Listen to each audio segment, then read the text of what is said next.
And shifting our attention to breaking updates now coming in.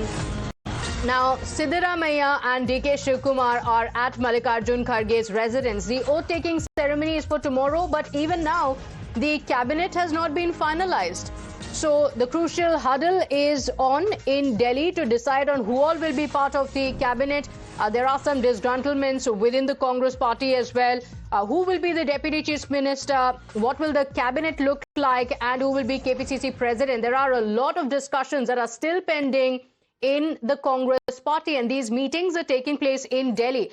Hours to go for the swearing-in ceremony of DK Shivkumar. It's expected tomorrow. It has been confirmed by the Congress party as well. But even now, the names of the cabinet members has not been finalized. So, what is expected is, are the names going to be finalized today? What are the names that DK Shivkumar is proposing? Are there still any differences or disagreements on that? Let's take this across to my colleague Neha Hebale, who has been tracking the developments. Neha, hours to go for the swearing-in ceremony. It's slated for tomorrow, and even now discussions are ongoing in Delhi. What are the details?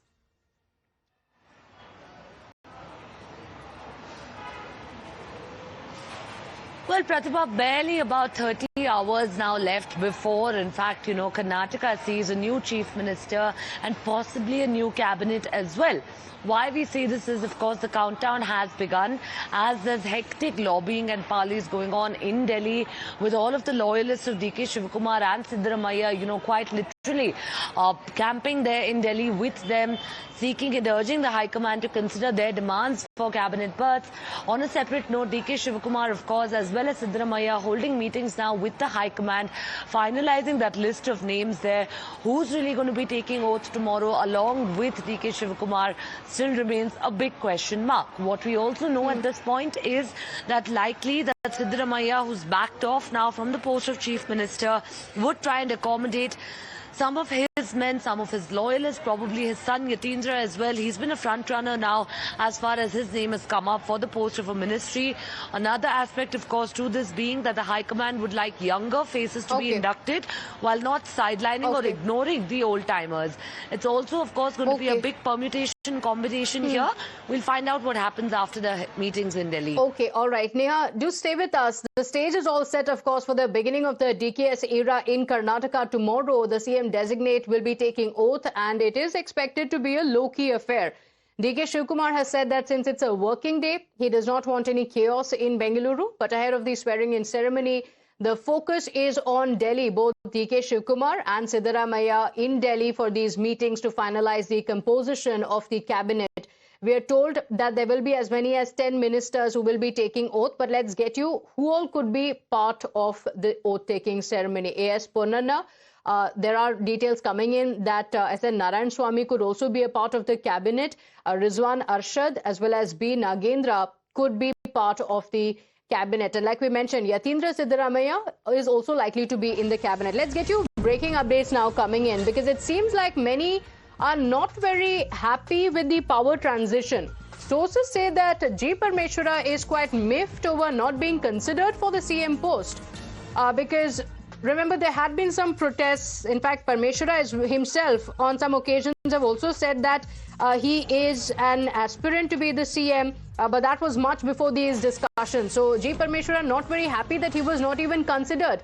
And there is a clear rift in the Congress party in Karnataka. Does this mean that it's not going to be an easy transition, Neha?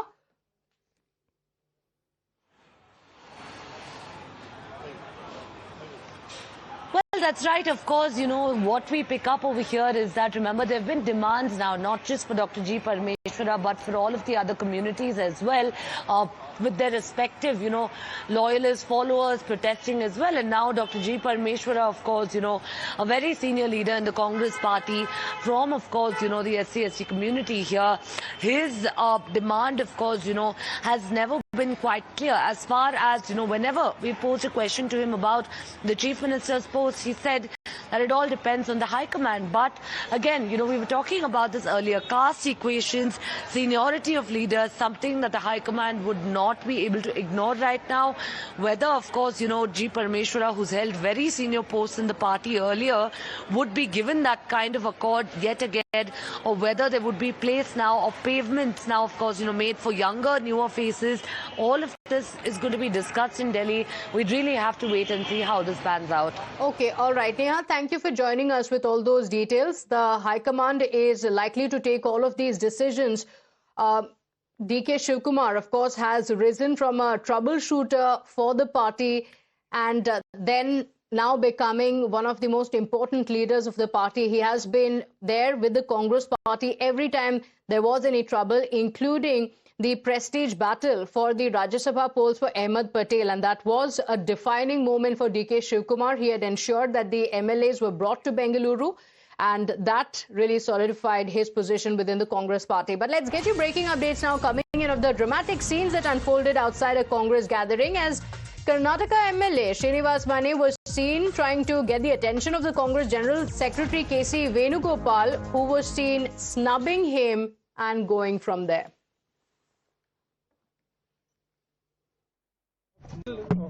Haveri sir माने sir चार MLA आए sir हम लोग please sir Joshi और बोम्मई का बहुत harassment है sir माने साहब को बनाए सर प्लीज हम चार एमएलए साथ में आए सर प्रकाश आए हम सब लोग हावेरी सर माने सर चार एमएलए आए सर हम लोग प्लीज सर जोशी और बोम्मई का बहुत हरासमेंट है सर माने साहब को बनाए सर प्लीज हम चार एमएलए साथ में आए सर प्रकाश आए हम सब लोग हावेरी सर माने सर चार एमएलए आए सर हम लोग प्लीज सर जोशी और बोम्मई का बहुत हरासमेंट है. So, Neha, that doesn't look or augur too well for the Congress party at a time when there's so much action in Karnataka. Some of the MLAs were seen right in front of the cameras pleading for some time with KC Venugopal, and he snubbed them.